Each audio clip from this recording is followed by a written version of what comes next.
Okay, let's dive into something that, well, it touches pretty much every corner of your life, doesn't it? Whether you think about it much or not.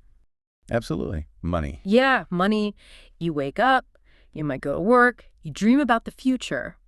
And somewhere in there, money is shaping almost every decision. Where you live, what goals you chase. It really does. It influences us constantly. Right. And that constant presence makes you stop and ask, the really fundamental question, what is money, actually? Right. We think of it as, I don't know, coins, paper, maybe just a number in an app these days. Exactly. But as the material you shared really highlights, there's something much deeper going on beneath the surface. Okay, so that's what we're going to try and unpack here. Money not just as like an economic tool, but as this fascinating concept the sources call a shared belief. Or a social contract. That's a great way to put it. Yeah, so that's our mission for this deep dive. And this stack of material you provided, wow, it gives us quite the journey to follow. Where are we headed? Well, we'll trace the history, from ancient barter systems. Right. All the way up to modern digital forms and even cryptocurrency. Okay. And then we'll look at the big economic forces, the ones tied to money supply. Yeah, things like inflation, recession. Right. How that all links together. And what central banks try to do about it, or can do about it. Exactly. And then maybe the most important part, we'll get into the emotional side. The psychological layers. Yeah. How money connects to status, identity, anxiety, even our sense of morality. And we'll even step back and look at nature a bit. Right. To see money as this really unique human invention, contrast it with a world that functions entirely without it. That sounds fascinating. The goal here isn't just to understand the mechanics, like how money works technically. But how it works on you, on us. Exactly, to maybe help you start seeing it, well, a little differently by the end. Okay, great. This stack of material is our guide. So let's start right at the beginning then, at its absolute core. What is money? Well, at its very core, money is simply anything that people within a community generally accept in exchange for goods and services. That's the bedrock definition. Okay, so anything could potentially be money, if people just agree on it. Precisely. And history is full of amazing examples that prove exactly that point. Well, like what? Well, think about ancient Rome. Salt was incredibly valuable. So valuable that soldiers actually got an allowance specifically to buy it. No way. Yeah, that's where our word salary comes from, salarium. Wow, okay. Then you had tribal societies using cattle. Mm. In parts of West Africa for a long time, cowrie shells were the currency. Shells? Why shells? Well, the material describes them perfectly. They were portable. You could divide them up easily. They were surprisingly hard to counterfeit. And, well, they looked nice, too. They had the right characteristics. And the material even mentions cigarettes in, like, prisoner of war camps. Yes. In that very specific closed environment of a WWII POW camp, cigarettes became a kind of de facto currency. How did that work? Because they ticked the boxes. They were universally desired within that group. You could trade packs or single cigarettes. They were portable. Okay, so it completely backs up that idea. If the group believes in it and it has the right features, it can work as money. It can function as money. Yeah. It really drives home that it's not about the intrinsic value of the object itself, necessarily. It's the trust, the shared belief. That's exactly it. The material you shared uses the phrase, a shared illusion. An illusion? That sounds a bit flimsy. It sounds counterintuitive, right? Okay. But it's an illusion that somehow enables incredibly complex economies and whole societies to function. It's described brilliantly as being real in its effects, but imaginary in its origin. Real in its effects, but imaginary in its origin. I like that. That really captures it. Hasn't it? So for this shared belief system, this illusion, to actually work in practice day to day, money needs to do a few specific jobs, right? The sources mention some key functions. It does. There are three essential roles it has to perform well. Which are? It has to be a medium of exchange, a unit of account, and a store of value. Okay, let's break those down. Medium of exchange. So that solves the big problem with barter. What economists call the double coincidence of wants. Right, I have apples, you have shoes. Exactly. With barter, you have to find someone who not only has the shoes you want, but also happens to want your apples right now. It's incredibly inefficient. Yeah, finding that perfect match sounds like a nightmare. Money just cuts through all that. You sell your apples for money to whoever wants them. Then you take that money and buy shoes from anyone selling them. Simple. Got it. Makes trade much, much easier. Okay, what about unit of account? That's how we measure value, how we compare things. It lets us say this coffee is, say, $5, and this car is $30,000. Gives everything a common yardstick. A standardized way to assign and compare value. Exactly. And the third one, store of value. That just means you can hold on to it. The money you earn today should ideally still be worth something tomorrow or next week or next year. So you can save up. Right. It allows you to save your purchasing power over time.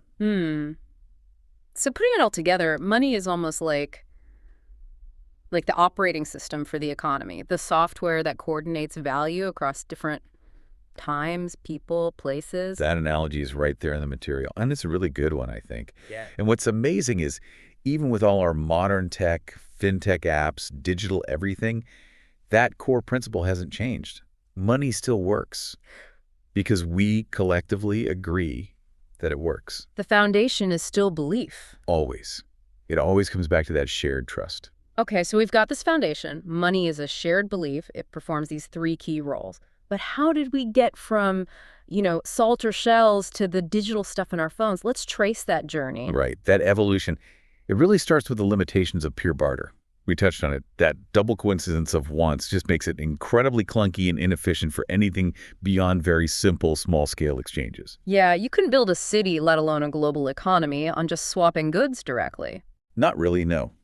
So the next logical step societies took was towards commodity money. Objects that had their own value. Exactly. Things that were already useful or desirable in their own right, like the salt we mentioned or tea bricks in parts of Asia, those cowrie shells. Okay, so they were better than barter because people wanted them anyway. They were a significant improvement, yes.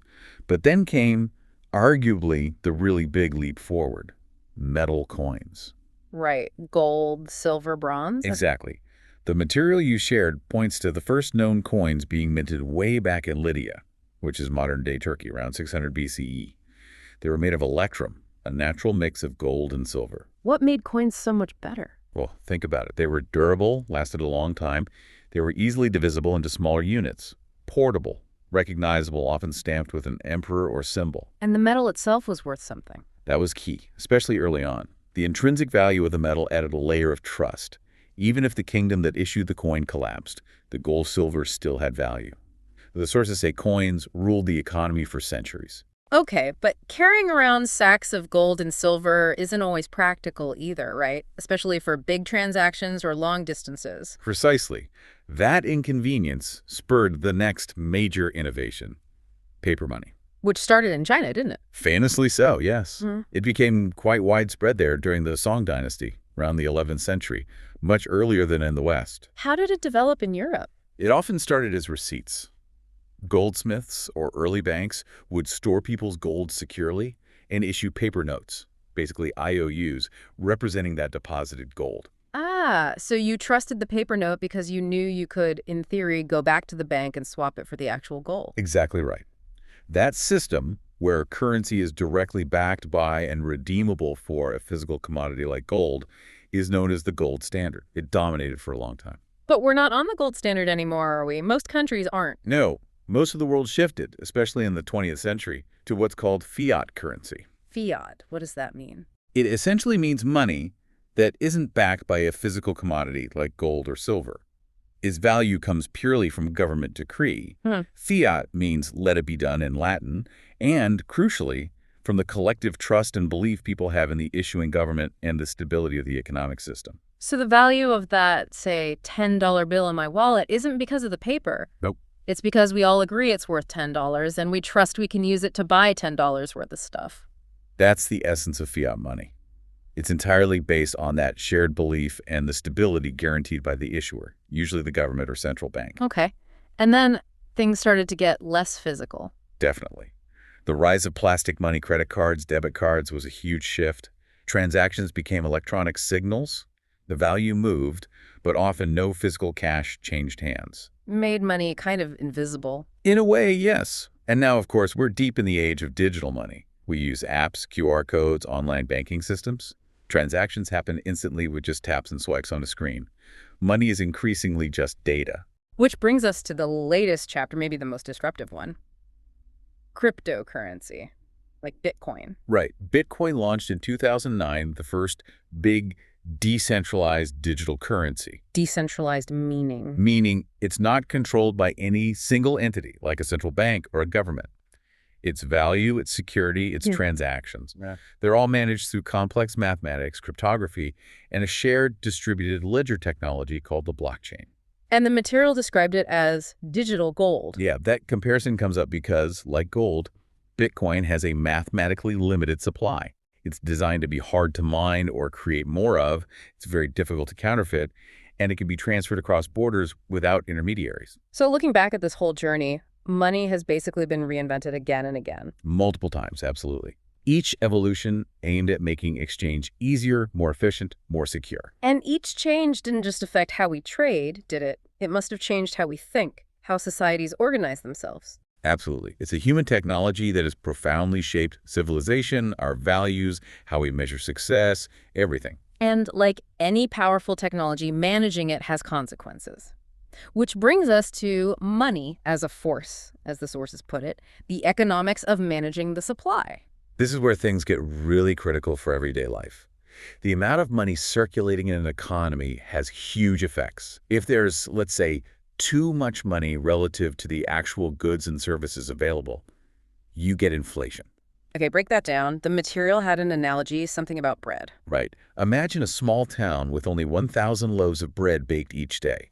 That's the total supply. Now imagine suddenly everyone in town gets double the amount of money they had yesterday. Okay, more money, same amount of bread. Exactly. What happens? People are willing and able to pay more for that limited bread. Sellers realize this and raise their prices. The price of each loaf goes up. Not because the bread is better or costs more to make. No. It's because each dollar or whatever currency now buys less bread. Your money has lost some of its purchasing power. Its value has decreased.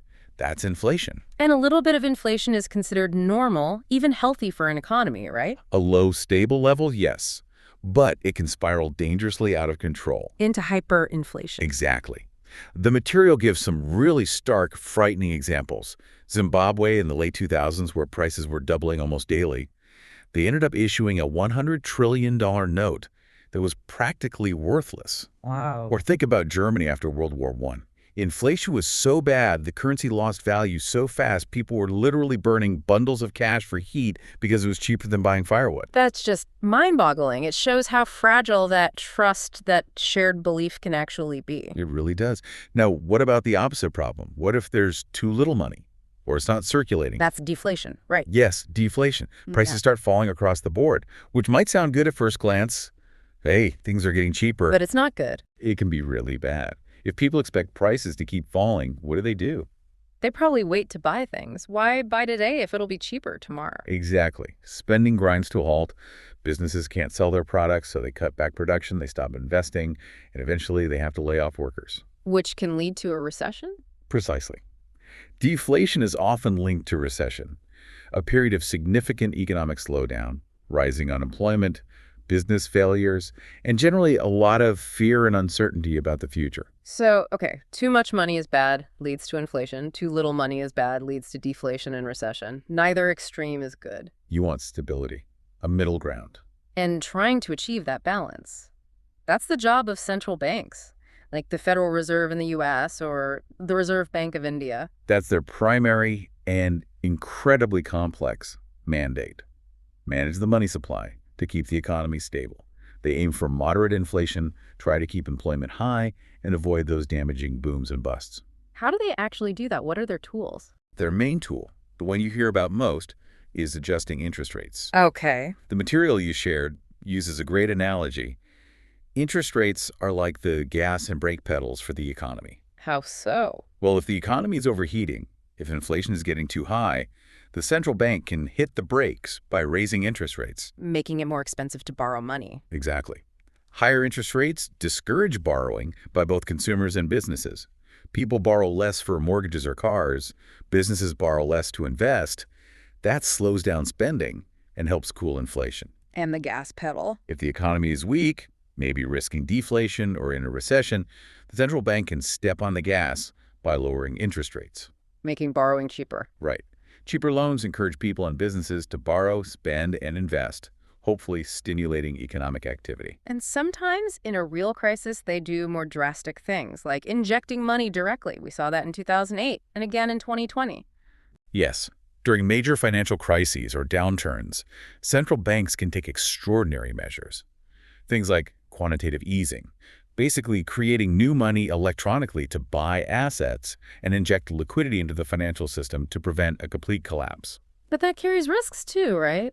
Doesn't creating more money potentially lead to inflation down the road?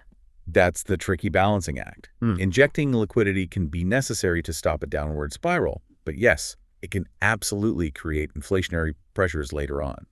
It's a constant judgment call with potential trade-offs. So managing the economy through money supply, it's not just plugging numbers into a formula, is it? Oh, not at all.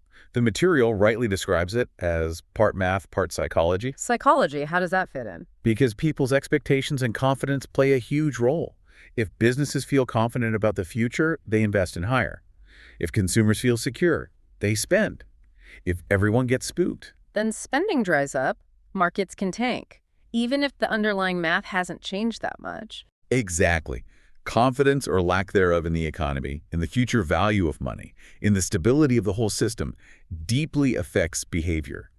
Do, spend, save, invest, panic. That psychological element is massive. And it loops right back to that foundational idea we started with. Money works on belief. These big economic forces, money supply, inflation, recession, they aren't just abstract concepts for economists. Not at all. They directly hit our daily lives. The price of groceries, whether we have a job, our ability to save, our general sense of security about the future. It's all connected. It absolutely is, which I think brings us quite naturally to maybe the most profound question that this deep dive, and certainly the material you shared, pushes us to consider. Which is, what's the big question? Is money really the most important thing in life? Ooh, yeah, that feels like a very heavy question, especially after we've spent all this time talking about how powerful and pervasive it is. It does, doesn't it? But the material offers a really simple yet profound point of contrast. It says, just look at nature. Yeah. Think about a mango tree. It doesn't charge you for its fruit, does it? A river doesn't demand payment before you can drink from it. A bird building a nest doesn't worry about a mortgage.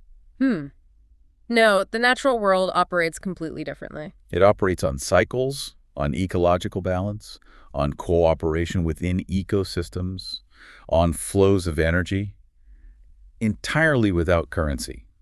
Life flourishes without any concept of money. It really drives home that money is purely a human invention. The sources called it not inevitable, not natural. And seeing it that way as a human construct is so important because that's where the potential danger lies. What danger? The danger arises when we let this human invention, money, become the sole or even the primary measure of worth, the measure of a person's value, the measure of success, the measure of happiness. When that happens, we risk losing perspective entirely. Like judging someone purely based on how much they earn or how much wealth they've accumulated. Exactly. The material gives a great example. Think of someone who maybe lives very simply. Perhaps they grow their own food, they contribute to their community through volunteering or caring for others, but they don't have a high income. By a purely financial metric, they might not look successful. Right. They might even be judged for not earning enough. But if you look at it more holistically, maybe from a humanistic perspective, or even a naturalistic one, focusing on well-being and contribution, they could be living an incredibly rich, balanced, and valuable life. That leads to that critical point the sources make. Value is not always the same as price. That distinction is huge. Value and price can be very different things. Yeah, wow. Okay, so we need that perspective. But at the same time, we shouldn't dismiss money entirely, should we? It has enabled incredible things for humanity. It's not all bad. Oh, absolutely not. That's the crucial flip side. Money, despite its potential pitfalls, has been an essential tool for building civilization on the scale we know it. What kinds of things? Well, the sources you shared list some major examples. Funding massive scientific endeavors, like space programs, building hospitals and universities, financing research to cure diseases, enabling the global spread of knowledge and culture, even planning missions to Mars. Things that would be impossible without large-scale coordination. Exactly. Money allows us to scale trust far beyond our immediate circle of acquaintances. It lets us build vast infrastructure, coordinate incredibly complex projects involving millions of people across different cultures and continents. It's a powerful coordination tool. So it's not that money is inherently good or bad. It's more like a tool, or I think one source used the analogy of a mirror.